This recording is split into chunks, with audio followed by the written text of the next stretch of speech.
Alhamdulillah Rabbil Alameen. Salatu wassalamu ala ashrafil anbiya wal mursaleen wa ala alihi wa ashabihi ajma'in wa ba'd. My dear brothers and sisters, Alhamdulillah bismillahi ta'ala, Allah subhanahu wa ta'ala has given us the tawfiq to gather today on this Mubarak night. We ask Allah subhanahu wa ta'ala to make this Laylatul Qadr for us and to give us the benefit of Laylatul Qadr and to give us the benefit of acceptance of du'as on Laylatul Qadr. And therefore the topic today of this lecture is the reality of dua. And I want to begin by the dua that Allah subhanahu wa ta'ala taught us at the beginning of His kalam, the dua with which we begin every rakat of every surah, of every rakat of every salah. And that is Surah Al-Fatiha, where Allah subhanahu wa ta'ala said, A'udhu billahi minash shaitanir rajim, Bismillahir Rahmanir Rahim, Alhamdulillahi Rabbil Alameen, Ar-Rahmanir Rahim, Maliki Yawmiddin, Iyaka na'budu wa iyaka nasta'in, Ihdina as-siratal mustaqim, صراط الذين أنعمت عليهم غير المغضوب عليهم ولا الضالين آمين. I began with this because this is the dua that Allah subhanahu wa ta'ala taught us, and in this surah Allah subhanahu wa ta'ala taught us how to make dua, and we will look at that in some detail inshallah. I want to begin with the ayat of the Quran which Allah subhanahu wa ta'ala revealed in the middle of the ayat relating to Ramadan al-Kareem in Surah Al-Baqarah, where Allah subhanahu wa ta'ala said, وَإِذَا سَأَلَكَ عِبَادِ عَنِّي فَإِنِّي قَرِيبٌ أُجِيبُ دَعْوَةَ الدَّاعِ إِذَا دَعَانِ فَلْيَسْتَجِيبُوا لِي وَلْيُؤْمِنُوا بِي لَعَلَّهُمْ يَرْشُدُونَ. Allah subhanahu wa ta'ala Jalla Jalaluhu mentioned this beautiful ayat al-Kareema where Allah subhanahu wa ta'ala said that when my slave asks about me, I am close to him. And why would the slave ask about Allah subhanahu wa ta'ala? Because Allah subhanahu wa ta'ala sent this month of Ramadan to develop taqwa in the slave. Where Allah subhanahu wa ta'ala said, Kutiba alaykumus siyamu kama kutiba ala allazina min qablikum la'allakum tattaqun. We have prescribed, fasting has been prescribed on you as it was prescribed on those before you, so that you may become muttaqun, so that you may develop taqwa. And when the slave has developed taqwa, taqwa is a concern for the pleasure of Allah subhanahu wa ta'ala, who we love more than anyone else. This is my definition of taqwa. Taqwa is not fear of Allah. Taqwa is fear of disobeying, fear of displeasing, fear of angering, fear of doing something which Allah subhanahu wa ta'ala does not like, because we love Allah more than anyone else. And we say this because Allah subhanahu wa ta'ala said this as one of the distinguishing feature and the distinguishing quality of the believer, where Allah subhanahu wa ta'ala said, وَالَّذِينَ آمَنُوا أَشَدُّ حُبًّا لِلَّهِ. Who are the believers? Those who love Allah subhanahu wa ta'ala more than anyone or anything else. So when the believer develops this taqwa and asks Allah subhanahu wa ta'ala to make all of us muttaqun and to give us this benefit of Ramadan al-Kareem inshallah, when the believer develops this taqwa, then what happens to the believer? He wants to get close to Allah subhanahu wa ta'ala because he loves Allah subhanahu wa ta'ala. The more he loves Allah subhanahu wa ta'ala, the more he wants to connect with Allah subhanahu wa ta'ala. The more he wants Allah subhanahu wa ta'ala to be pleased with him. Now when that happens, Allah subhanahu wa ta'ala says that when the believer wants to please Allah subhanahu wa ta'ala and Allah subhanahu wa ta'ala's love increases in his heart, the more and more he wants to please Allah, the more and more he is now trying to connect with Allah and saying, what does Allah want? Who is Allah subhanahu wa ta'ala? What is my connection with Allah subhanahu wa ta'ala? The believer is asking these questions. And when the believer is asking these questions, alhamdulillah, the believer, when he asks these questions, then Allah subhanahu wa ta'ala is answering, and see the beautiful answer of Allah subhanahu wa ta'ala Jalla Jalaluhu, where he does not say I am this or that. Allah says I am close to him. And when the believer is in a state where his Rabb Jalla Jalaluhu said that he is close to him, what do you do when you are close to the king? What do you do when you are close to the one and the only one who can grant whatever you want? You ask. You ask. And Allah subhanahu wa ta'ala preempts that. And Allah subhanahu wa ta'ala says, let them ask me and I will give them. Ujibu da'wata da'i idha da'an. Let them ask me and I will give them. Allah does not simply say, let them ask me and we shall see what happens. No, Allah says, let them ask me and I will give them. This is the assurance of Allah subhanahu wa ta'ala. Let them ask me and I will give them. Ud'uni astajib lakum. Ask me, I will give you. Eh? Ask me, I will give you. Allah subhanahu wa ta'ala says, why is there, and this is the khulasa of a hadith, of several ahadith qudusiyah, where Allah subhanahu wa ta'ala said, why is there fear in your heart, my slave, when there is no power that is bigger than my power? He says, why do you fear to ask? He says, you ask me whatever you want, which I will give you from my treasures, and my treasures never end.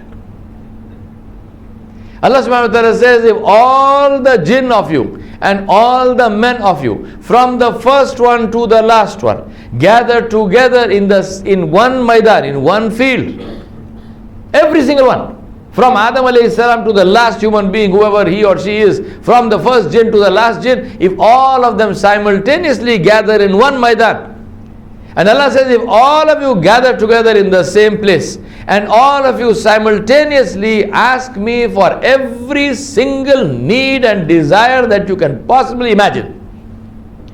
Try to visualize yourself in the situation. The first one to the last one is asking simultaneously for every single wish and desire that he can possibly think of. And Allah says, if I were to give all of you all that you ask in the same instant, it would not decrease from my treasures even as much as that drop of water which will come on the end of a needle if you dip that needle into the sea. Hey? Hey. Yeah, Shanallah. Yeah. Dip the needle into the sea and lift it. How much water will you gather? And Allah says, even that is too much. Even all the desires and all the needs of all the jinn and all the men together simultaneously is less than that for Allah subhanahu wa ta'ala. Allah says, I created the heavens and the earth and all of creation, all that you know and all that you don't know, and you think I cannot give you a piece of bread? Allah. Allah says, I created all of this and I did not get tired. And you think I cannot give you a piece of bread? What are you afraid of? What are you afraid of?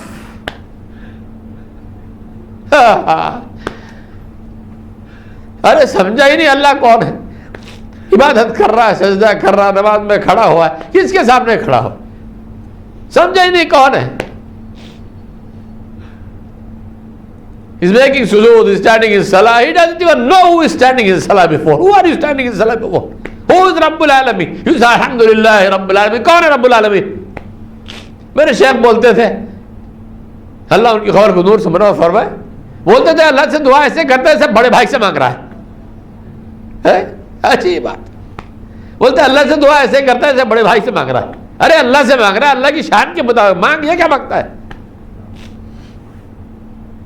He used to say people make dua as if they are asking their elder brother for something. Na'udhu billah. He said, you are asking Allah subhanahu wa ta'ala, asking the shan of Allah subhanahu wa ta'ala. Your duas are not worth accepting. Inna lillahi wa inna ilaihi raji'un. छोटी छोटी डर डर के मर के दुआ करते. अरे किससे मांग रहे? जानते नहीं अल्लाह कौन है? So Allah subhanahu wa ta'ala says, if all of you gather together and you ask, it will not even take one. That little drop of water, droplet of water is less than that. Allah says, oh my slave, I do not ask you for tomorrow's ibadah. Why do you ask me for tomorrow's sustenance? क्या बात? अब इसको रख के नबी की बात को समझो. Bilal radiallahu anhu is sitting there. He's got some dates. He's collected some dates. Nabi sallallahu alaihi wasallam comes inside. He says, what is this, Bilal? He says, Ya Rasulullah, these are some dates that I collected. He said, send it. Give it. Kharch karo. Some dates, for God's sake. Rasulullah sallallahu alaihi wasallam is dying. He's passing away. Last moments of his life. He says to Aisha Siddiqa radiallahu anha, is there anything in the house? She says, Ya Rasulullah, there is some money. He says, give it away. Now imagine her state. She's not just losing a husband. Nabi Sallallahu Alaihi Wasallam is not just a husband. He's a Rasul of Allah who loved her more than any other human being, and she loved him more than anyone else. And he is literally lying in her lap.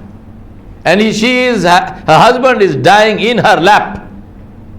He tells her to give away the money, but I mean, that is not top of the mind priority for her at that point in time. He is in a state of nazar. He's losing consciousness, he's gaining consciousness. So when he gains consciousness, Aisha, what did you do with that thing? Ya Rasulullah, I will give it. Aisha, give it. He loses consciousness. He gets back consciousness. Aisha, what do you do with that money? She says, Ya Rasulullah, I will give it. He said, no, bring it here. Bring it here. She give it to me. He's holding that money in his hand. And he says, Aisha, do you want the messenger of Allah to meet his Rabb in this condition? क्या बात? क्या हराम का पैसा था? What is the big problem of meeting your Rabb with halal income, whatever it was, money, a few dirhams or dinars, whatever it was? What is the problem with that? How are we going to meet our Rabb with all kinds of stuff which we collect and keep, and we are bakhil over it, and we will not give it to the poor, and we will not even give it to our own families, and we deny our own sisters from their share, and we deny our own family members from their share, and we fill the pockets of lawyers fighting cases against one another. So Allah subhanahu wa ta'ala said, وَإِذَا سَأَلَكَ عِبَادِي عَنِّي فَإِنِّي قَرِيبٌ أُجِيبُ دَعْوَةَ الدَّاعِي إِذَا دَعَانِ فَلْيَسْتَجِيبُوا لِي وَلْيُؤْمِنُوا بِي لَعَلَّهُمْ يَرْشُدُونَ. Allah subhanahu wa ta'ala said, let him ask me and I will give him. And then Allah put two conditions. What are the two conditions? يَسْتَجِيبُوا لِي وَيُؤْمِنُوا بِي. Allah said, let him obey me and let him have faith in me. لَعَلَّهُمْ يَرْشُدُونَ. And he will be among the people who are guided. We ask Allah to make us among the people who are guided. So Allah subhanahu wa ta'ala taught us how to make dua through Surah Al-Fatiha and through other places, and we'll look at that. Now, so what is the first thing to do? Allah subhanahu wa ta'ala told us about that in the Quran. The first dua that was made, what was the first dua that was made by humankind? رَبَّنَا ظَلَمْنَا أَنفُسَنَا وَإِن لَّمْ تَغْفِرْ لَنَا وَتَرْحَمْنَا لَنَكُونَنَّ مِنَ الْخَاسِرِينَ. First dua. What is that dua? That dua is the key for Jannah. Adam alayhi salam and Hawa alayhi salam, our mother and father, were sent from Jannah. And when they were sent, Allah gave them the key to come back. Because that is our place. My brothers and sisters, please understand this. Our home is not this planet. We came from somewhere else. We are aliens here. We are aliens here. We don't belong to the earth. We are aliens here. We came from another place. And we will be beamed back to that place. But to get back, you need the password. Because you came out of a high security zone. To get back inside, you need a password. So Allah gave us the password. What is the password? The password is Tawbah. رَبَّنَا ظَلَمْنَا أَنفُسَنَا وَإِن لَّمْ تَغْفِرْ لَنَا وَتَرْحَمْنَا لَنَكُونَنَّ مِنَ الْخَاسِرِينَ. O our Rabb, we have transgressed against ourselves. We have done zulm on ourselves. ظَلَمْنَا أَنفُسَنَا. Please understand, my brothers and sisters, there is nothing that you or I or any creature on the face of the earth or anywhere else in the universe, there is nothing that any creature can do that can harm Allah subhanahu wa ta'ala. All the evil that you find in the earth and all the evil that exists wherever it exists harms only those who create that evil, nobody else. And that's why Allah subhanahu wa ta'ala is drawing our attention to that. Rabbana zalamna anfusana. We did not do zulm on anybody. We did zulm on ourselves. When you are lying, who are you doing zulm on? When you are cheating, who are you doing zulm on? You cheated somebody, you took away some money from that man, and you bought yourself a piece of real estate in Jahannam. So who was the zulm done on, and who was the loser? The person who you deceived, the person who you swindled, or you, now the owner of real estate in Jahannam. Who is the loser? So Allah subhanahu wa ta'ala is saying this very clearly. This is what you are doing. Zulm on yourself. Rabbana zalamna anfusana. Oh Allah, we did zulm on ourselves. Wa illam taghfir lana. And oh Allah, if you do not forgive us, lanakunanna min al-khasirin. Rabbana zalamna anfusana. Wa illam taghfir lana wa tarhamna. And if you don't have raham and mercy on us, lanakunanna min al-khasirin. Surely we will be among those who are the losers.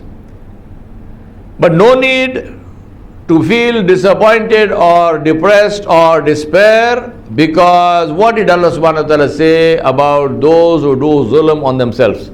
What did Allah subhanahu wa ta'ala say about the sinners? قُلْ يَا عِبَادِيَ الَّذِينَ أَسْرَفُوا عَلَىٰ أَنفُسِهِمْ لَا تَقْنَطُوا مِنْ رَحْمَةِ اللَّهِ إِنَّ اللَّهَ يَغْفِرُ الذُّنُوبَ جَمِيعًا إِنَّهُ هُوَ الْغَفُورُ الرَّحِيمُ. I marvel at this kalam of Allah subhanahu wa ta'ala. I marvel at the mercy of my Rabb who wrote this thing, who spoke this thing. He didn't write the thing, he sent this thing and then it was written down. I marvel at the way Allah subhanahu wa ta'ala said what he said. Allah is saying to his Nabi Muhammad sallallahu alaihi wasallam, Qul, say to whom? Say to those who have sinned. Say to those who disobeyed Allah. Say to those who deliberately committed haram. Say to those who committed all kinds of evil. Say to those who deliberately disobeyed and angered Allah subhanahu wa ta'ala. Say to the transgressors. Say to the oppressors. Say to the zalimun. Say to the people of Masiyah. Say what to them? Ya ibadi. Oh my slaves. Kya Allah ki shan. My slaves, who? Those who disobeyed me. My slaves, who? Those who angered me. My slaves. Kabhi sochta hai? Have you ever thought of it like this? Did you ever say to somebody who disobeyed you, who angered you, who deliberately went against you, who tried to harm you, even though he may not have harmed you, but he tried to harm you, will you call him my friend, my brother? You may forgive him, all right. Maybe, dil bada karke aapne maaf kar diya, wo alag cheez hai. But will you embrace him? Will you say, you are my brother? You are my person. You are mine. Will you say that? Allah Jalla Jalaluhu said it. What is the need for Allah to say it? Qul ya ibadi, say to them, my slaves. Who? Alladhina asrafu ala anfusihim. Those who have done and transgressed against themselves. La taqnatu min rahmatillah. Do not lose hope and do not despair of the mercy of Allah. I've said this again and again and again. I keep on repeating these things because I say to my Rabb Jalla Jalaluhu, you make me repeat this because you want to hear it. I am in your khudrat. I am nothing. My every breath I take comes from you. If you did not want me to repeat this, you would not have made me remember it. You would not have let these words come off my lips. And I say to my Rabb Jalla Jalaluhu, this is dua mein. I say, Allah, if you made me say something, then show it. Because this is your shan as Rabbul Alameen. You complete things. It makes no sense if I am describing Jannah to you and you do not see this Jannah. It makes no sense if I describe the mercy of my Rabb to you and you do not see this mercy of my Rabb. So make dua and say, Allah, you are making this man talk. Now make us see this in reality when we meet you, inshallah. You make dua for me, I make dua for you, inshallah. So Allah subhanahu wa ta'ala said, oh my slaves, those who transgress against yourselves, La taqnatu min rahmatillah. I have said so many times, what is mercy? Mercy is to do good in exchange for bad. Think about this. Mercy is not to do good for good. Hal jaza'ul ihsan illa al-ihsan. Allah said the reward of ihsan is ihsan. Somebody does good for me, then I have to do good for him. This is justice. If somebody does good to me and I do evil to him, then this is injustice. But if somebody does evil to me and I do good to that person, this is mercy. And what is Allah saying? Allah is not saying do not despair of the justice of Allah. No. Allah says do not despair of the mercy of Allah.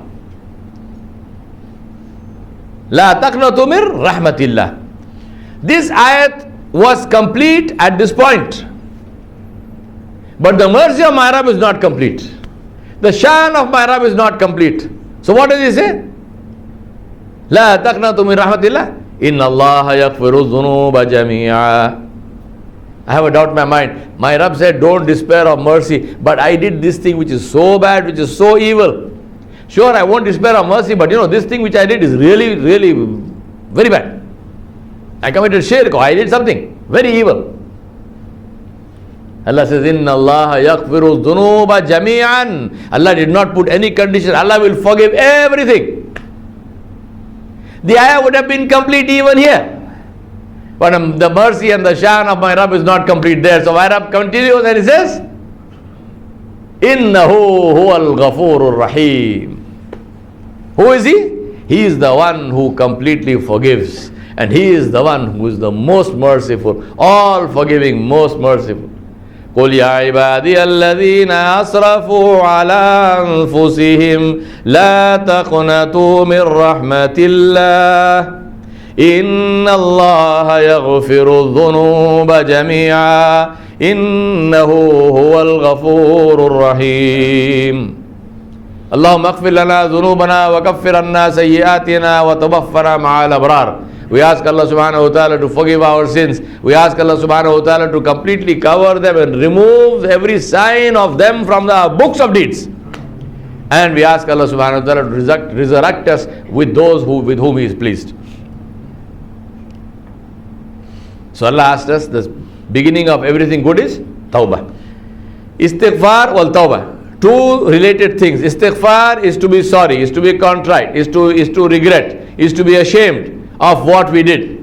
So sin by sin, sit down, reflect on it, don't talk to other people about their sins. People are, I don't know, this is one of the things about this world. People come and say, you know how bad I was, I used to do this, I used to do, inna lillahi wa inna. Nabi sallallahu alaihi wasallam said, Allah will not forgive the one who exposes what Allah covered. So you did whatever you did in your alamul jahiliyyah, Allah covered it all.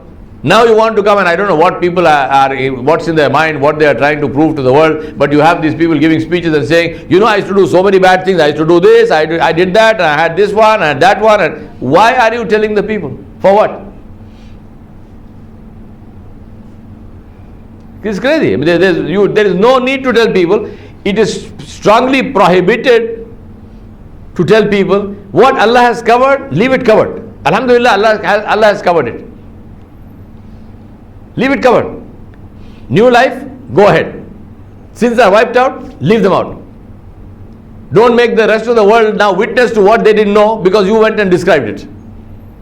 Right? So this is very important in terms of tawbah. So tawbah, istighfar wal tawbah. So in istighfar, what do? You sit with Allah, meaning you sit by yourself without anybody there. Think about all the wrong that you did. And remember one thing, there's no such thing as a small wrong and a big wrong. The classification in the Sharia between the Saghair and the Kabair, the small sins and the big sins, is for the sake of prescribing of punishments, nothing else. As far as Allah subhanahu wa ta'ala is concerned, disobeying Allah is disobeying Allah. There is no small and big, but Allah is big, Allahu Akbar.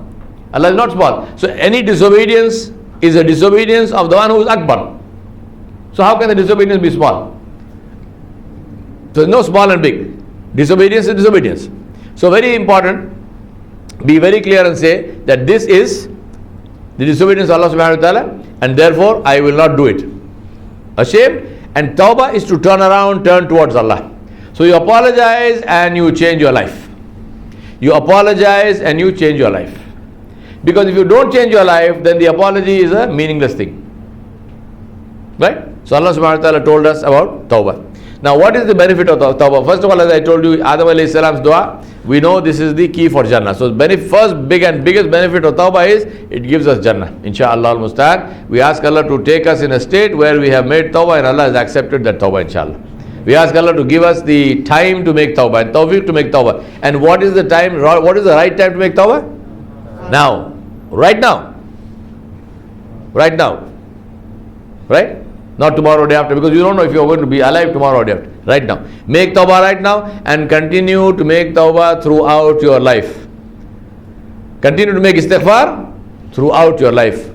We know the hadith where the Sahaba said, Rasulullah sallallahu alaihi wasallam, they counted him making istighfar 75 to 100 times every day. And Rasulullah said this. He said, I make istighfar, make lot of istighfar, I make istighfar 75 times a day. And tawbah is to turn to Allah subhanahu wa ta'ala. So first benefit. Second benefit of tawbah is, tawbah gets you out of difficulties. Tawbah gets you out of difficulties. When all ways to get out of difficulties fail. Now you don't have to wait until that time to make tawbah, but I'm saying that when everything else fails, tawbah is the thing which gets you out of difficulties. How do you know this? Dalil, Yunus alayhi salam's dua. In the belly of the fish. La ilaha illa anta subhanak inni kuntu minaz zalimin. Oh Allah, you are pak. Oh Allah, you are pure. Oh Allah, you are glorious. You are magnificent. Inni kuntu minaz zalimin. I am the one who committed zulm on myself. Rabbi ighfir warham wa anta khairur rahimin. Oh Allah, have mercy on me because you are the best of those who have mercy. And what was the result of this dua? This ayat-e-karima? Allah subhanahu wa ta'ala delivered him from that situation. Nabi sallallahu alayhi wa sallam said, when Yunus made this dua, the malaika said, Ya Allah, this is the voice we have heard before. This is the voice that we have heard before. So this is the voice of your slave and this is the voice that we have heard before. This is the benefit of remembering Allah subhanahu wa ta'ala often or doing a lot of dhikr, because the malaika remember your voice. And Nabi sallallahu alayhi wa sallam said, if Yunus had not made this dua alayhi salam, Allah would have kept him inside that fish until the day of judgment. So he made this dua. And what is it that we do with this dua? We make this dua into a bid'ah. We get a whole bunch of people, and I've seen in Mallepalli and Nampalli and so on, phone numbers on light poles and so on, saying for ayat-e-karima, call this number. So if you call this number now, somebody comes with a bunch of kids from some yatim khana, and they all sit down and they count tamarind seeds. Chinche ginke. Then they read this ayat-e-karima and they make dua and they go, and you think that your difficulty will be relieved. Your difficulty will actually be increased because now you committed shirk and you committed a bid'ah. The ayat-e-karima came for you to read for yourself and to make tawbah to Allah subhanahu wa ta'ala and make istighfar to Allah subhanahu wa ta'ala and change your life. And change your life. But instead of that, what did you do? You converted it into a bid'ah. And those people who are converting it into a business, may Allah forgive them and forgive us. This is what we do with our deen. Right? So, gets you out of difficulties. Tawbah also makes you, eases and covers and removes the anger of Allah subhanahu wa ta'ala, adab of Allah subhanahu wa ta'ala. You heard the ayat of Surah Nuh. فَقُلْتُ اسْتَغْفِرُوا رَبَّكُمْ إِنَّهُ كَانَ غَفَّارًا وَيُرْسِلِ السَّمَاءَ عَلَيْكُمْ مِدْرَارًا وَيُمْدِدْكُمْ بِأَمْوَالٍ وَبَنِينَ وَيَجْعَلْ لَكُمْ جَنَّاتٍ وَيَجْعَلْ لَكُمْ أَنْهَارًا. They came to Nuh salam and they said, we have these difficulties, what shall we do? He said, make istighfar to Allah subhanahu wa ta'ala. فَقُلْتُ اسْتَغْفِرُوا رَبَّكُمْ. I told them, make istighfar to your Rabb. إِنَّهُ كَانَ غَفَّارًا. And this was the way of the Anbiya. The Anbiya would say something and they would encourage. Say, make tawbah, istighfar, because your Rabb is the one who forgives. So encouraging the people. Here you are making istighfar. Don't worry, Allah will forgive you. But make istighfar. Be sincere. Make tawbah. وَيُرْسِلِ السَّمَاءَ عَلَيْكُمْ مِدْرَارًا. And He will send you lots of rain. وَيُمْدِدْكُمْ بِأَمْوَالٍ وَبَنِينَ. And He will help you with wealth and He will help you with children. وَيَجْعَلْ لَكُمْ جَنَّاتٍ وَيَجْعَلْ لَكُمْ أَنْهَارًا. And He will give you gardens and He will give you rivers. Benefits of tawbah. So we ask Allah subhanahu wa ta'ala to enable us to make tawbah and to make tawbah as quickly as possible, which is right now. So let's make tawbah right now and then continue that when you later on tonight in reflection at home, think about every single thing that you do and make tawbah. Second thing about dua is that Allah subhanahu wa ta'ala Jalla Jalaluhu taught His Anbiya to make dua. And whenever His Anbiya needed something, if you look at the lives of the Anbiya, whenever His Anbiya needed something, they always asked for spiritual strength. They never asked for material stuff. Nuh alayhi salam is given nubuwwat. He goes there and he sees this burning bush, and Allah subhanahu wa ta'ala teaches him all those ayat, where Allah subhanahu wa ta'ala teaches him the adab first of all. He says, take off your shoes, faqlan alayk, innaka biwadil muqaddisi tuwa, you are in the valley which is pure and which is holy. So adab, how do you learn? By adab. Today that's the last thing that we think about when we do adab. I was listening to a little snippet of Sheikh Nawan Ali Khan's lecture. He was talking about this issue of students. So he says he went to this class, and one of the students, the Ustad, the Sheikh, recited a hadith, and the student said, is that an authentic hadith? So the Sheikh said yes. He said, what is the sanad? So the Sheikh recited, he recited about 20 names. Right? So the student said, he listened to that. So the Sheikh asked him, are you satisfied now? He said, yes, satisfied. Thank you very much. The Sheikh said, you are a fool. Those 20 names I recited were the names of all the students here.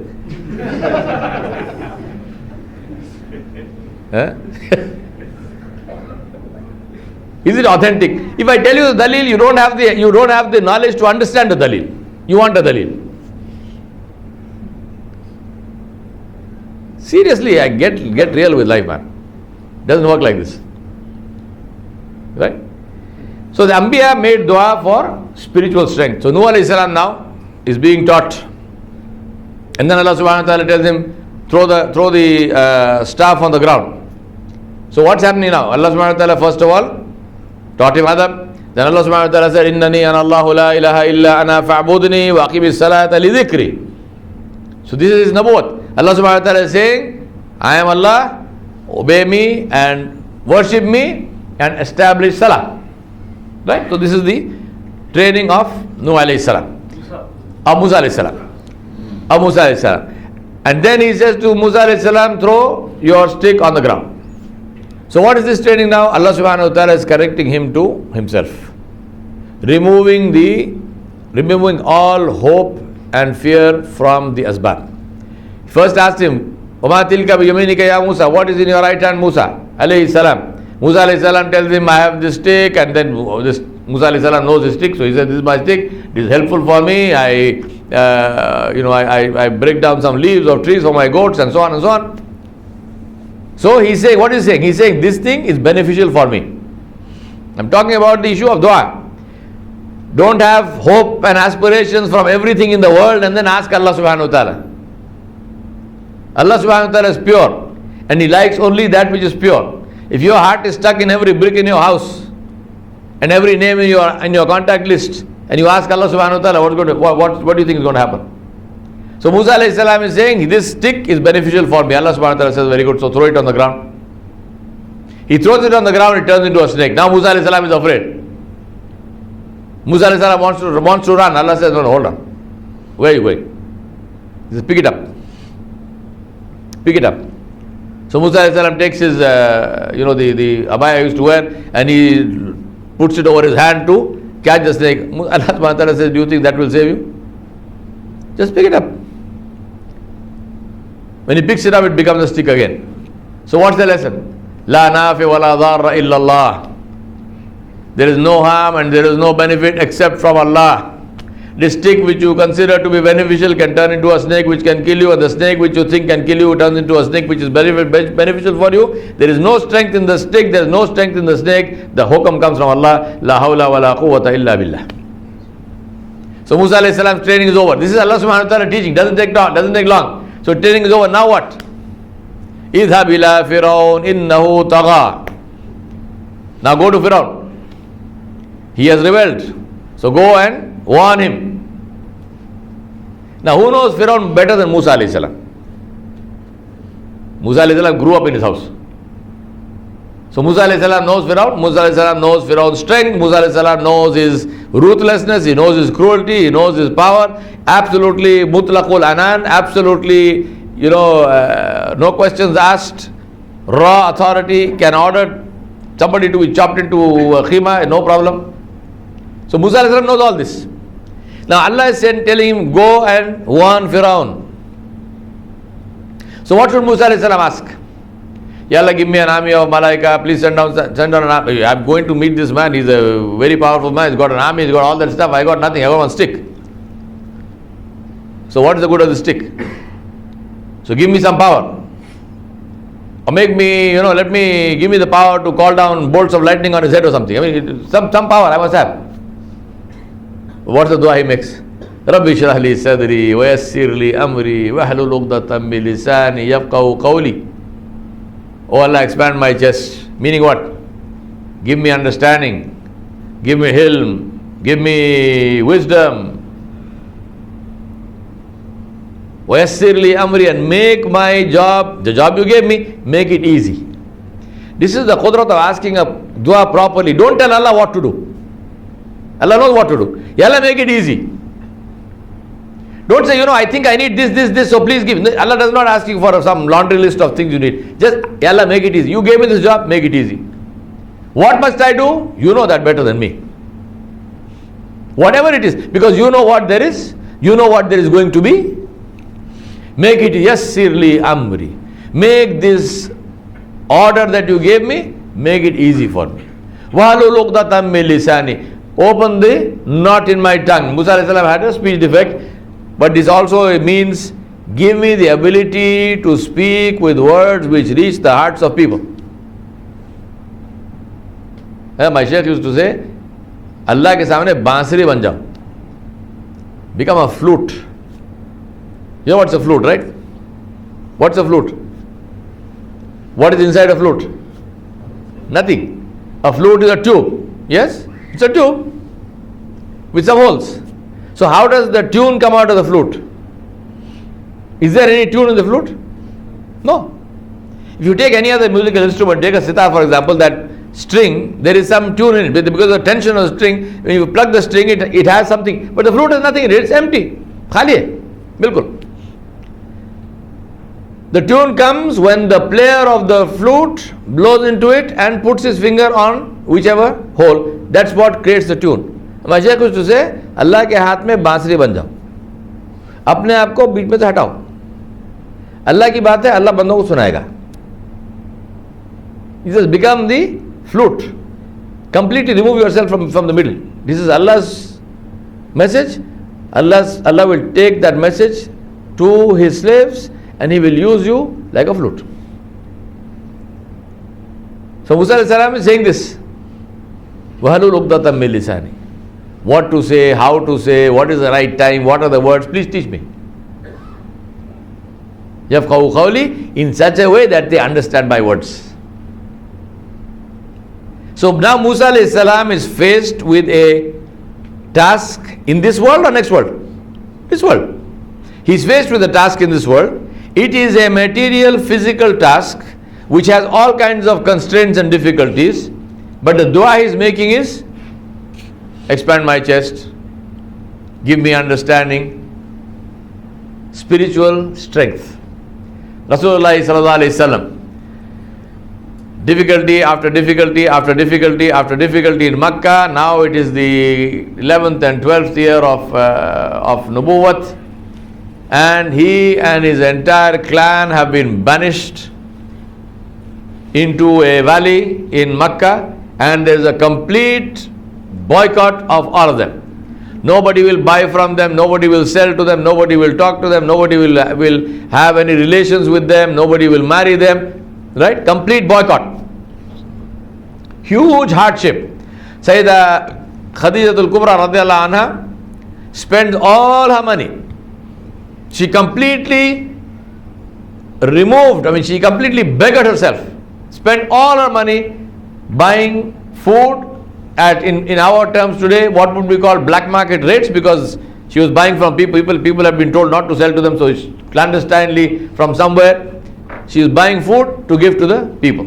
She completely and she was one of the wealthiest people in Makkah. All her wealth went in trying to feed these people. And of course these people understood the value of deen. So on a side note, what happens when this happens? What happens because of all this? Rasulullah sallallahu alaihi wasallam is sitting, Jibreel alayhi salam comes and says, Ya Rasulullah, your wife Khadija is about to come to you with some food. When she comes, give her my salam. Who is saying this? Jibreel Amin. Give her my salam and tell her that Allah subhanahu wa ta'ala sent me and Allah sends her his salam on your wife, Khadijatul Kubra radiallahu anha. So Khadija radiallahu anha comes and Nabi sallallahu alaihi wasallam says, Ya Khadija, Jibreel is here and he says salam to you. And he says he has been sent by Allah subhanahu wa ta'ala. Allah subhanahu wa ta'ala is sending salam on you. Is that worth whatever money she spent? Easy to say yes, but are you willing to spend everything you own in order to get the salam of Allah? You will say, well, first guarantee me the salam, then I will spend it. Yes or no? This is the difference. This is the difference between the Sahaba and the Sahabiyat. They did not want guarantees. They spent. Do you think Nabi sallallahu alaihi wasallam told her, do all this and Jibreel will come? No. No guarantees. They loved Allah subhanahu wa ta'ala jalla jalaluhu. And they expressed it by giving. So now Rasulullah sallallahu alaihi wasallam is in this state of great deprivation, great hardship, starvation. And at that time, the two people, two dearest people to him and the two people who helped him the most, both of them die, one after the other. One is Abu Talib, his uncle, who helped him throughout his life. He did not accept Islam, but he helped Nabi sallallahu alaihi wasallam throughout his life. He loved Rasulullah sallallahu alaihi wasallam more than he loved his own children. Abu Talib died. And Khadija al-Kubra radiallahu anha, his wife for 25 years, who gave him all the children that he had, he got from his wife. Except for his sons who he got from elsewhere, but from his other wives, but they passed away, but his daughters who lived. So Khadija al-Kubra radiallahu anha, who helped him from day one, the first person to accept Islam, Khadija radiallahu anha, she died. Imagine the state of the heart of the Nabi sallallahu alaihi wasallam. All kinds of material hardship, no hope of success, darkness everywhere. Nobody listens. Instead of listening, difficulties are only increasing, more and more and more difficulties. And on top of that, whatever help there was, that is also gone. And at that time, what does Allah do? Does Allah say, send armies of angels? Does Allah rain gold coins? No. Allah could have done all that. Allah subhanahu wa ta'ala at that time, what does He do? Subhanalladhi asra bi'abdihi laylam min al-masjidil haram min al-masjidil haram ila al-masjidil aqsa alladhi barakna hawlahu linuriyahu min ayatina innahu huwa as-sami'ul basir. Allah subhanahu wa ta'ala says, we took our slave, we took our beloved Nabi Muhammad sallallahu alayhi wasallam from Masjid al-Haram to Masjid al-Aqsa, the surroundings of which have been purified. Barakna hawlahu linuriyahu min ayatina, to show him our ayat, to show him our signs. So Rasulullah sallallahu alaihi wasallam did not get material help, he got spiritual help. Allah gave him and strengthened him by his connection, the direct connection of Allah subhanahu wa ta'ala. And in that entire journey of Isra wal Mi'raj, what was the actual help that Allah gave Nabi sallallahu alaihi wasallam? Aqimus salah. Aqimus salah. The key, the instant 911 call, the instant 999 call, the instant 100 call, whichever country you are in, the instant call to connect with Allah subhanahu wa ta'ala. Salah. Ask me. Ya Allah, how many times? As much as you want. 5 times by invitation. Hayya ala salah, hayya ala falah. Rest of the time, whenever you like, day or night, salah. And through him, sallallahu alayhi wasallam, that salah was given as a gift and as an honor to the rest of the ummah. This is the value of salah. So what must we do with the salah? What do we do with the salah? And what must we do with the salah? So what must we do now? as I explained to you now, we saw what is the first dua. We saw what the Anbiya did. So therefore, what to do? Number one is, if you want, as I mentioned in the first ayat of Surah Al-Baqarah, which I recited for you, yastajibu li wal yuminu bi. Two conditions. Become obedient to Allah subhanahu wa ta'ala jalla jalaluhu. So first thing is make tawbah. Make tawbah. And second thing is become obedient to Allah subhanahu wa ta'ala. Seriously ask yourself this question, my brothers and sisters. Do you expect Allah subhanahu wa ta'ala to help you if your name is in the list of the enemies of Allah? Doesn't make sense? Is there any logic in this? Can it happen? If your name is in the enemies of Allah, and you might say, I'm a Muslim, how can my name be in the enemies of Allah?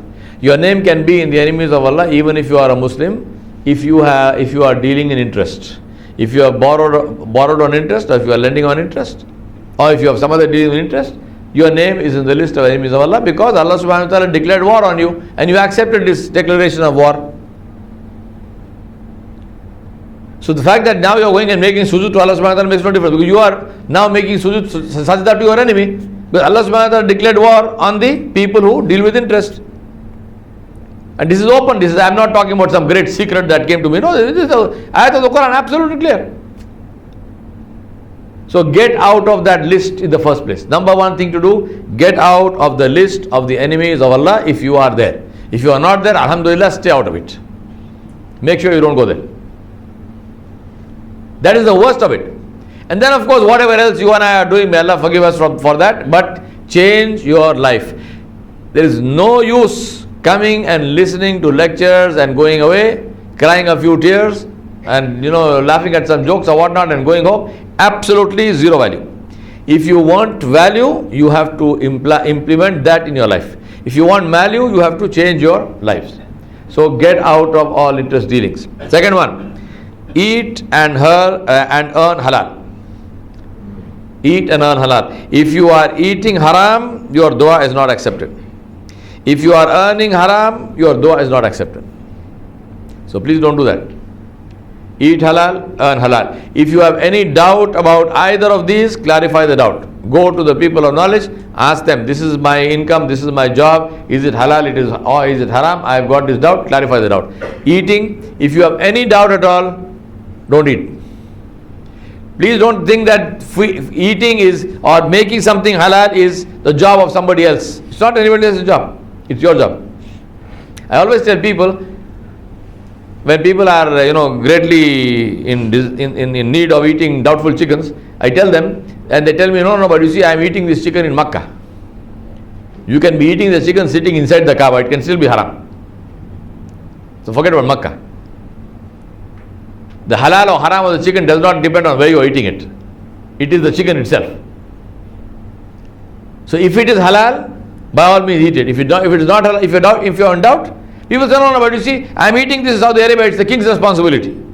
Oh, that's nice. It's the king's responsibility to make sure that you eat halal. So what do you say about eating something to which you are highly allergic? Is it the king's responsibility to make sure you don't eat that? Or do you take the responsibility yourself and say, if I eat this stuff, I am going to be in hospital, so I better not eat it. Let me check. What do you do? Because you are concerned about your physical welfare. How about being concerned about your spiritual welfare? So eat and earn halal. And then zikr, develop love for Allah subhanahu wa ta'ala. So for that, what must you do? Number one is sunnah. If you are not following the sunnah, then you do not have love for Allah subhanahu wa ta'ala. What is the dalil for saying this? Allah subhanahu wa ta'ala said, قُلْ إِن كُنْتُمْ تُحِبُّونَ اللَّهَ فَاتَّبِعُونِي يُحْبِبْكُمُ اللَّهُ وَيَغْفِرْ لَكُمْ ذُنُوبَكُمْ وَاللَّهُ غَفُورٌ رَحِيمٌ. Allah said, say to those who claim to love Allah subhanahu wa ta'ala, follow my sunnah, do my ittiba, emulate me, imitate me. Condition of love for Allah. If you say, I love Allah subhanahu wa ta'ala more than anyone and anything else, look at your life and say, how much of sunnah is in my life? If my life is free from sunnah, then your heart is free from the love of Allah subhanahu wa ta'ala. Make no mistake, don't fool yourself. Stay on the sunnah, and then what must you do? Make sure that you do shukr of Allah subhanahu wa ta'ala. How do you love somebody? By reminding yourself of the ihsan of that person on you. This person has been so good to me all my life, therefore I love this person. Ta'ala Allahul Amsal, Allah subhanahu wa ta'ala is above any misal that is given. Consciously, it is easy to simply sit and say, oh yeah, everything I owe to Allah. No. Consciously sit down and think about it and say for yourself, what about my eyes? What if I was born blind? What if I go blind now? What's going to happen to your lifestyle? What if Allah subhanahu wa ta'ala takes away my eyesight? And this happens to people. Rasulullah sallallahu alaihi wasallam said there was this man among the people of the past who worshipped Allah subhanahu wa ta'ala for 500 years. Allah subhanahu wa ta'ala gave him the age, He gave him the time, and he made dua to Allah. He said, Ya Allah, make my sustenance easy so that I don't have to work for it, I don't have to do anything. I give it to me where I am sitting, so I can completely worship you day and night and make it possible for me physically to do that. Allah subhanahu wa ta'ala gave it to him. So for 500 years this man worshipped Allah subhanahu wa ta'ala without any interruption. And then he died. Nabi sallallahu alaihi wasallam said, when he is brought before Allah subhanahu wa ta'ala on the day of judgment, Allah will say, enter Jannah with my mercy. The man will say, no. He says, no. I want to enter Jannah with your justice. Because I worshipped you for 500 years, I deserve this Jannah.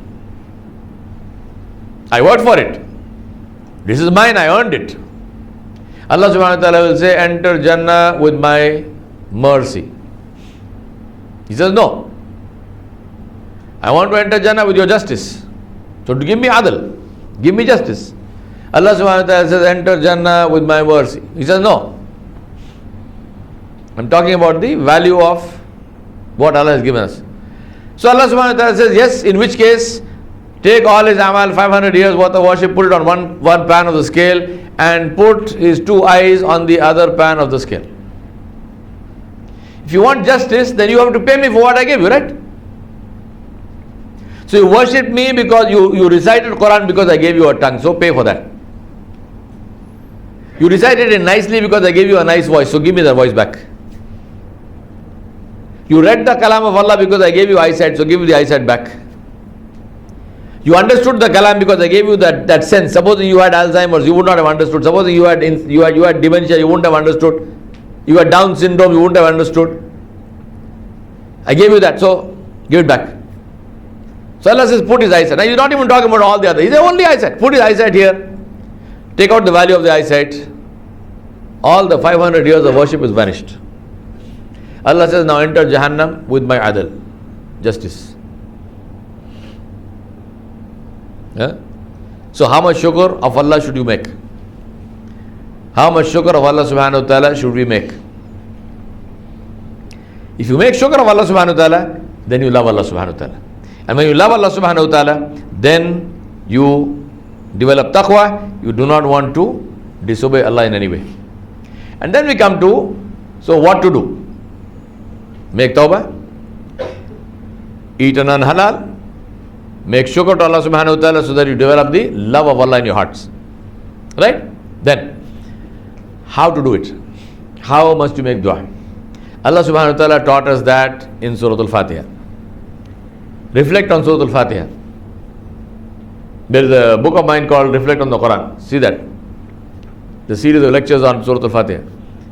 Reflect on Surah Al-Fatiha. What is Allah subhanahu wa ta'ala teaching us? First in His name, Bismillahir Rahmanir Rahim.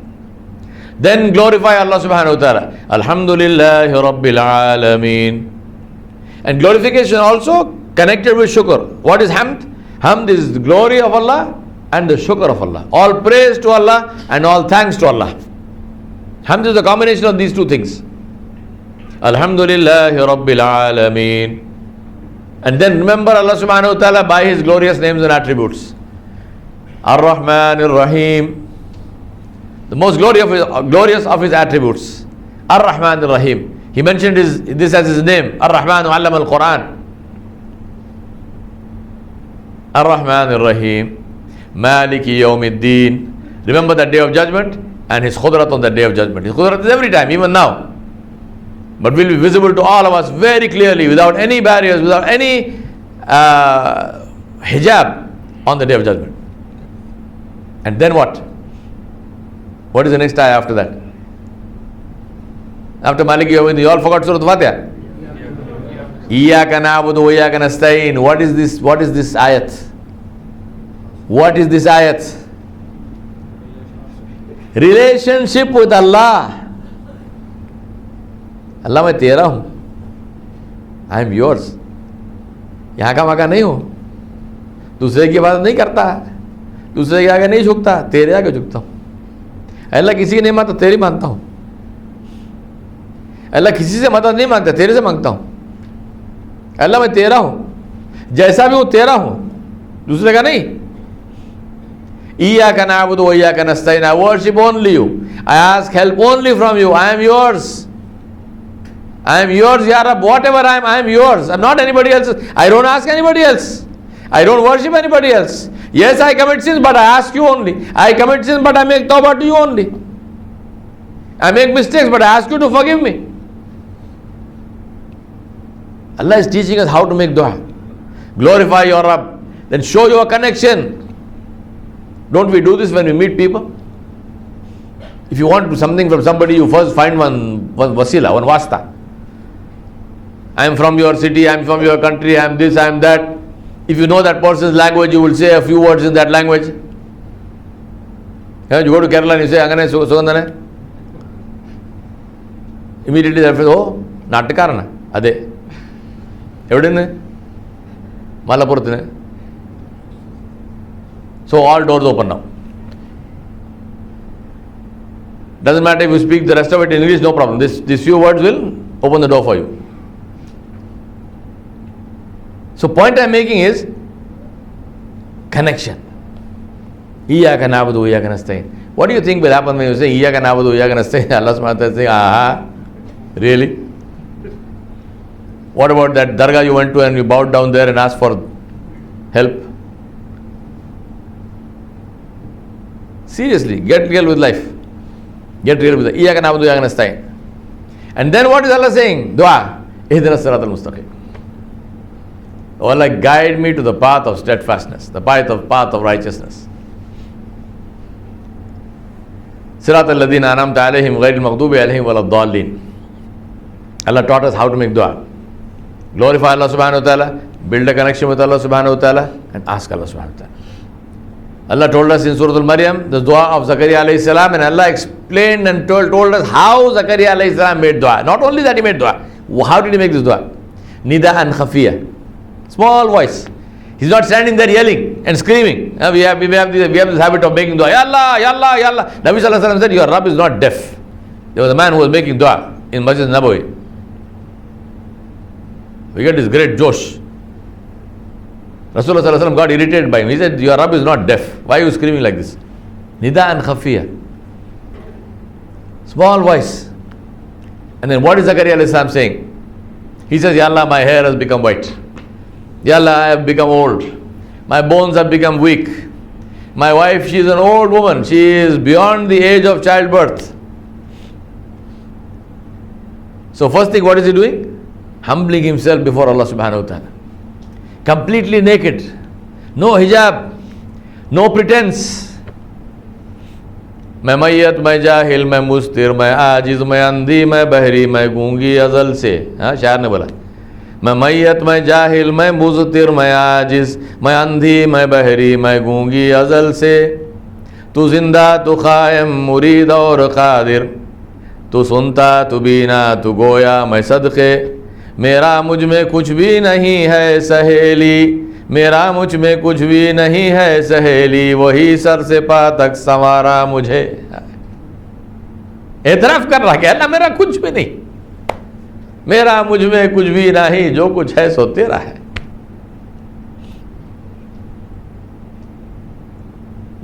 मेरी हकीकत क्या है? What is my reality? मैं अंधी, मैं बहरी, मैं गूंगी अजल से. I do not have sight, I do not have hearing, I do not have speech.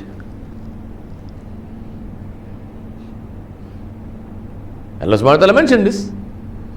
And then Allah said, قَلِيلًا مَا تَشْكُرُونَ. Few are those who are grateful.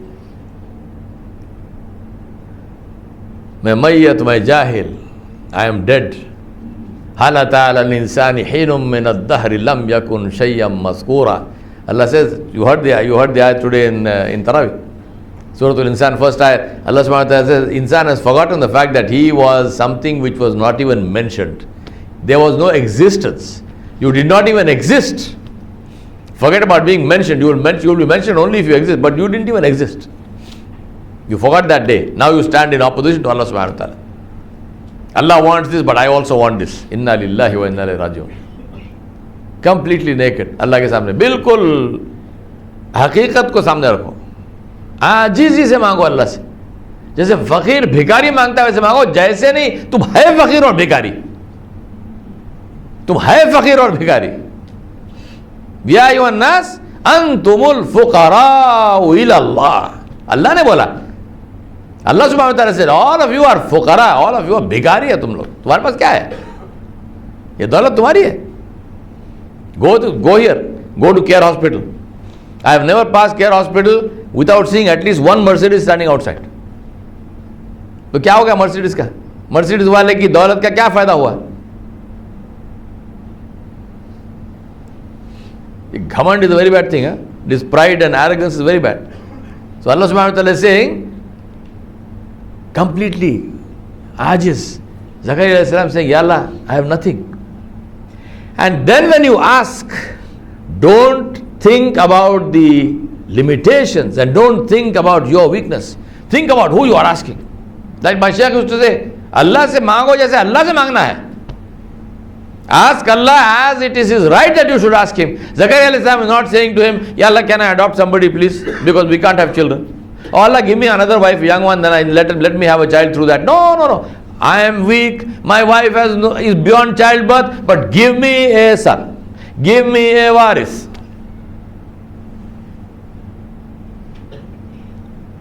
How will I give you a waris? Because you can bring a pregnant camel out of a mountain, so what is so difficult about this? You create when there is no model.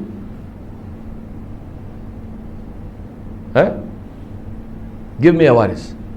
So how to ask Allah? Humble yourself. Open your eyes to the reality. I am nothing. It's not even humbling. It is actually reality. I am nothing is my reality.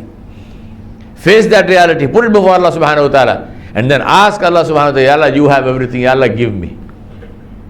Ya Allah, give me to show your power. Give me to show your khudrat. Give me because only you can give me. Allah se मांगने का तरीका है. Ask Allah subhanahu wa ta'ala. Ask Allah subhanahu wa ta'ala. And how do you ask? जिद करके मांगो, जिद्दी कर बन जाओ अल्लाह के सामने. Like a small child. Like Maulana said in his dua, एड़ी रगड़ के रो के अल्लाह से मांग. Don't let go until Allah gives. My father Rahmatullah Alayhi mentioned it so many times. Make dua for him, may Allah subhanahu wa ta'ala forgive him and fill his qabr with noor, and my mother's also. He used to say this. Anytime we used to phone him and tell him, we were traveling all over the world, we call him and say, this is an issue, we have an issue, please make dua for me. He said, जाओ, मैं पकड़ लेता हूँ, छोड़ता नहीं, दिए नहीं तक बोलते थे हमारे बाप.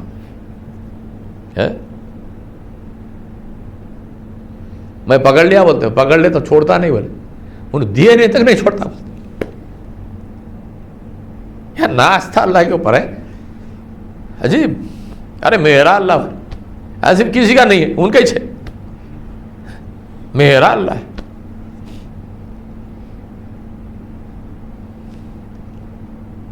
Create that. आपका भी तो अल्लाह है भाई. किसका है आपका अल्लाह? आपका अल्लाह नहीं है.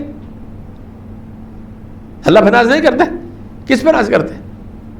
ये problem. The problem is in our heart. Allah सुब्हानहू व तआला डज नॉट लाइक शिर्क. If you love something else, then you can't love Allah. If you take pride in something else, you can't take pride in Allah. अगर तुमको दौलत पे नाज है, तुम्हारे नसब पे नाज है, तुम्हारे खानदान पे नाज है, तुम्हारे कबीले पे नाज है, तुम्हारे मुल्क पे नाज है, तुम्हारे कुदरत पे नाज है, तो अल्लाह पे नाज नहीं होगा. अल्लाह पे नाज तो वही कर सकता जो बिल्कुल फकीर है तो मेरे पास तो कुछ भी नहीं, मेरे पास मेरा रब है, अल्हम्दुलिल्लाह.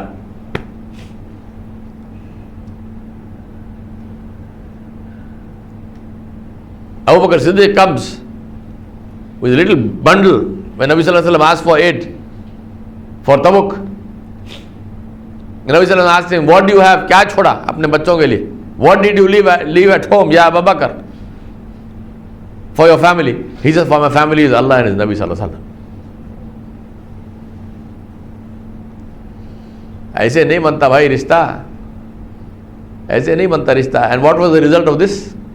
Jibril Amin comes and says, Ya Rasulullah, tell your friend Abu Bakr that Allah sent salam, tell him that I send salam on him, and tell him Allah sent salam on him, and tell him that his Rabb wants to know whether Abu Bakr is pleased with him. Hey? Who is Abu Bakr? Radiallahu. Jibreel comes and says, Ya Rasulullah, tell your friend Abu Bakr, Allah has sent me to ask, is Abu Bakr pleased with his Rabb? Abu Bakr says, starts crying, Ya Rasulullah, Allah is asking me, am I pleased with my Rabb? Allah is asking me this. How can I not be pleased? How can I not be pleased? How can I not be pleased? Nabi Sallallahu Alaihi Wasallam looks at Jibreel. He says, Jibreel, why are you dressed like this? How was he dressed? He was dressed in a sack. Abu Bakr Siddiq radiallahu anhu even gave his clothes in the path of Allah. So he took a sack, he made a hole in the sack like a poncho, and he put it over his head, and he stitched up the sides with thorns. And he came in that condition to Nabi Sallallahu Alaihi Wasallam. Jibreel Islam is dressed like that. Rasulullah Sallallahu Alaihi Wasallam says, Ya Jibreel, what happened to you? Why are you dressed like this? Jibreel Islam says, Ya Rasulullah, it's not only me. Your Rabb ordered all of us, all the malaika in the heavens, to dress like your friend Jibreel, Allah, to dress like your friend Abu Bakr, because your Rabb loves him so much and he loves his dress so much.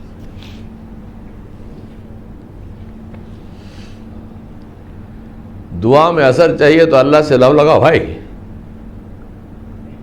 अल्लाह से love लगाओ. Make Allah number one in your life.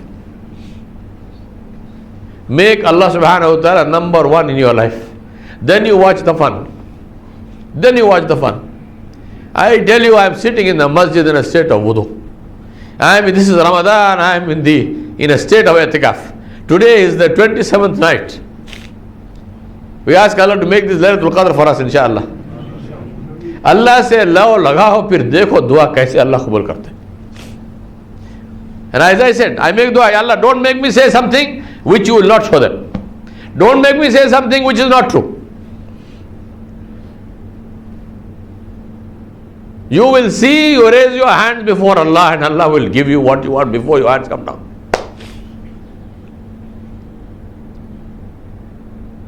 Ask Allah subhanahu wa ta'ala, pick the thing that is most impossible in your eyes and ask Allah for that. छोटी मोटी चीज़ क्या मांगने का है? छोटा मोटा हम भी कर लेते भाई, अल्लाह से क्या मांगने का है? अरे अल्लाह से तो वो मांगो जहाँ तुम्हारी आखिर खत्म हो गई. Ask Allah that where your mind has stopped working now. Nothing is, you are completely helpless. You say, Ya Allah, give me. और अल्लाह से रो के मांगो, अल्लाह से रो के मांगो, अल्लाह से cry before Allah, weep before Allah, and ask Allah, Ya Allah, give me because I am asking. अरे अब हाजत रवा है ना, मेरे से बड़ा मोहताज कौन है? अरे मेरे को नहीं देगा तो किसको देगा? जिद करके मांगो, अपनी अल्लाह से, अल्लाह ताला से ताल्लुक जता के मांगो, लाड़ करके मांगो अल्लाह से, लाड़ करके मांगो अल्लाह से. Tomorrow's lecture on talk to Allah, inshallah. I will talk about this more. But Allah से लाड़, अरे अल्लाह से क्यों लाड़ नहीं करते भाई?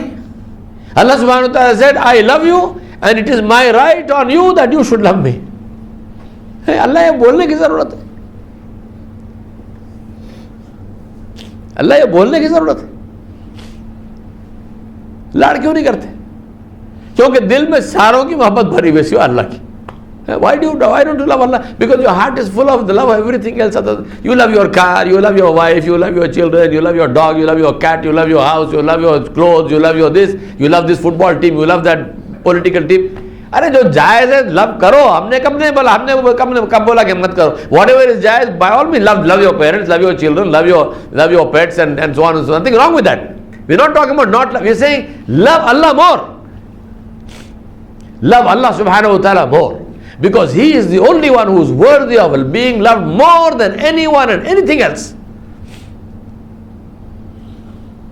And what is the sign of this love? That you obey Allah. That you are constantly engaged with Allah subhanahu wa ta'ala. That you talk to Allah subhanahu wa ta'ala. You make dhikr of Allah subhanahu wa ta'ala. And then in that state of the love of Allah subhanahu wa ta'ala, then you say, Ya Allah, ye de de. Ya Allah, give me. Ya Allah, de de. And Allah will give. And Allah gives in ways which you or I sometimes don't understand. Because you will find that, and I am closing now with this, because that's the question that they asked Nabi Sallallahu Alaihi Wasallam. They say, Ya Rasulullah, what about our du'as? Allah said, Uduni astajib lakum. Ask me, I will give you. But they asked him, they said, Ya Rasulullah, but we know that there are some things which we ask, and we ask with all the sincerity in our hearts. Wallah alam, Allah knows the state, but at least I know for a fact that there are du'as which I made, which are, I know it was sincere. Wallah alam, Allah knows my heart, but I know that there was really nothing that was in between me and my Rabb when I asked this dua. And I asked him this dua in every holy place that you can imagine. And I asked Allah subhanahu wa ta'ala this dua every single day in tahajjud. And I will not tell you what the dua is, but I will tell you that Allah has not given that to me yet. So what must I do? Allah gives in other ways. So they asked Allah subhanahu wa ta'ala. He said, they asked Rasulullah sallallahu alaihi wasallam, they said, Ya Rasulullah, Allah subhanahu wa ta'ala, you accept du'as, we don't deny this. Allah said, Uduni, ask me, I will give you. But they said, our experience is that we ask dua, some du'as we ask, we get. Other du'as we ask very sincerely, with great, love for Allah, but we don't get this. So how do we connect these two things? Nabi Sallallahu Alaihi Wasallam told them such a beautiful thing, wallahi. Rasulullah Sallallahu Alaihi Wasallam he said three things. He said, when you ask, he said there are three kinds of du'as. He said there is a dua that you ask and Allah gives you what you asked the way you asked it. Ya Allah, I don't have a job, get me a job, Allah gives you a job. Ya Allah, I need to pass this exam. I studied a little bit but didn't study too much, help me, Allah will help you. That I'm not encouraging you to do that, but I'm saying, Ya Allah, I want children, I don't have children, please give me children, Allah gives you children. Ya Allah, I've got this project, I need success, give me success, Allah gives success. So there are du'as which we accept, we ask, Allah gives. Nabi Sallallahu Alaihi Wasallam said there is another dua which if you ask, Allah does not give that. So you're making all this dua, you're not getting it. So two things. Now he said on the day of judgment when you go before Allah subhanahu wa ta'ala, you will find three things. And Allah will show you this. He said there is the first one which Allah will say, O my slave, you asked me for this, I give it to you. Yes, alhamdulillah. The second one, Allah subhanahu wa ta'ala will say, you asked me for this other thing, I did not give it to you, but at the time you asked me this thing, there was a calamity which was going to befall you. And in exchange for this dua, in exchange for not giving you this dua, I removed that calamity from you. So now you are sitting and saying, Ya Allah, get me a job.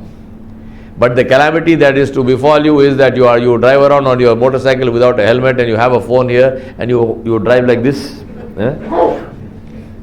And technically you should become the integral part of the front of a bus, but Allah saved you from that calamity. So now if you are asked this question, do you want the job more or you want to die under a bus more? Which is the better thing, to be saved from this, or maybe you didn't get a job, or you didn't get a job you wanted but you were saved from a horrible death, you will say Alhamdulillah.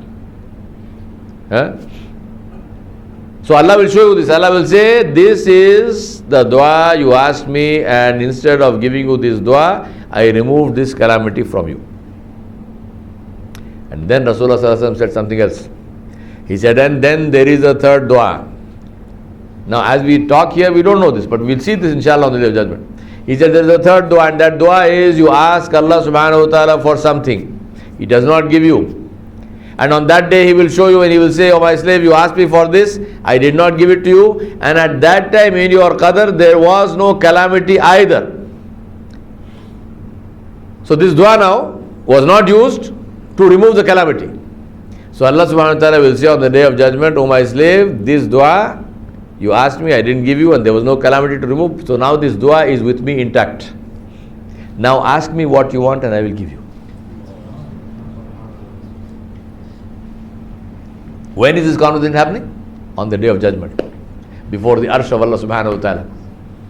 Allah said, "You asked me this thing, I did not give it to you. There was no calamity, so I couldn't remove it. Now I have this dua. Ask me now and I'll give you what you want." Rasulullah sallallahu alaihi wasallam, having said this, he said, if you realize the value of that kind of dua, you will wish that you spend your entire life making dua after dua after dua, and nothing is accepted in this life. And all those duas are with Allah subhanahu wa ta'ala on the day of judgment. And my request to you, my brothers and sisters, when you find yourself before your Rabb Jalla Jalaluhu, and when Allah subhanahu wa ta'ala tells you this, when He tells you that this is the dua that you asked me, and there are so many of these duas which you asked me, and they are there with me now. What do you want now? Ask me and I will give you. My request to you is ask Allah subhanahu wa ta'ala to forgive me. Don't forget, on the day of judgment, when Allah asks, what shall I do? Allah say, forgive that man. Ibn Jawzi rahmatullah alayhi said, if you go to Jannah, then look for me. And if you don't find me, ask Allah subhanahu wa ta'ala. Tell Allah, Ya Allah, there is that man who used to remind me of you.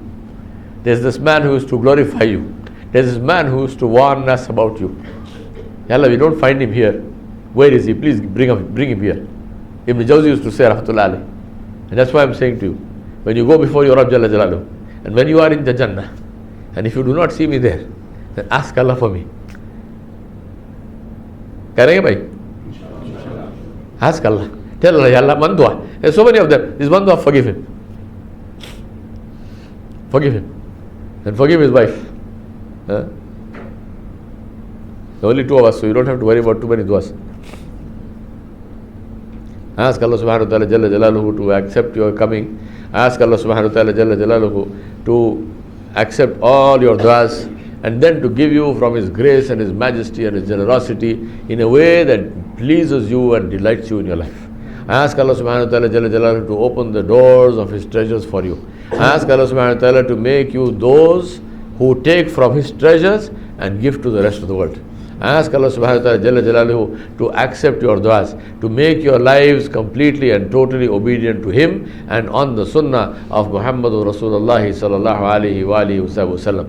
Ask Allah subhanahu wa ta'ala to open the doors of His treasures for you and to give from every means that Allah subhanahu wa ta'ala can give you from. Ask Allah subhanahu wa ta'ala to be pleased with you and never to be displeased. Ask Allah subhanahu wa ta'ala to enable you to ask all those du'as which He wants to hear from you, and to give them to you, to give you what you ask. And ask Allah subhanahu wa ta'ala also to give you some du'as which He will keep with Himself on the day of judgment. And on the day of judgment, I ask Allah subhanahu wa ta'ala that He caused me to remember this hadith and to mention this hadith to you. I ask Allah subhanahu wa ta'ala to enable you to see this hadith in action. I ask Allah subhanahu wa ta'ala to call you on the day of judgment and say, my slave, you asked me for this thing, I did not give it to you. Now this dua is with me. Now ask me what you want and I will give it to you. I ask Allah subhanahu wa ta'ala to enable all of you to have many such duas which your Rabb will grant you on the day of judgment, insha'Allah al-Musta'an. Wa sallallahu ala nabiyil kareem wa ala alihi wa ashabihi ajmain bi rahmatika ya arhamar rahimin. Subhana rabbika rabbil izzati amma yasifun wa salamun ala al-mursaleen walhamdulillahi rabbil alamin.